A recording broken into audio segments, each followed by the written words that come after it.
আচ্ছা, বেগুন দিয়ে তো হয় বেগুনি, তাহলে আলু দিয়ে আমি এটা কি বানিয়ে ফেললাম? হাই, এই সিরিজের 4 নম্বর এপিসোডে আজ আমরা বানাতে চলেছি বৃষ্টির দিনের পারফেক্ট মুখরোচক একটা স্ন্যাক্স। বেগুনি নয়, আলুনি।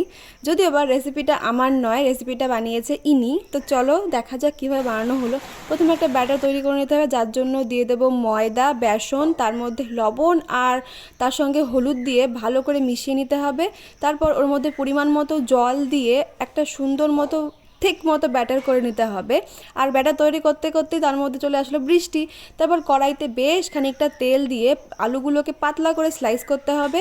তারপর ব্যাটারে ভালো করে মাখিয়ে এক এক করে ছেড়ে দেবো আমরা তেলের মধ্যে। একদম মিডিয়াম ফ্লেমে আস্তে আস্তে সময় নিয়ে ভাজতে হবে। তারপর দেখা যাবে যে হলুদ থেকে আস্তে আস্তে এটা গোল্ডেন ব্রাউনে পরিণত হয়েছে। ব্যাস রেডি আমাদের আলুনি। আর আলুনি করতে করতে বৃষ্টিটাও বন্ধ হয়ে গেছে। তো চলো টেস্ট করা যাক। দারুণ খেতে হয়েছিল, তোমরা অবশ্যই বাড়িতে ট্রাই করে দেখো। তো আজকের জন্য এটুকুই।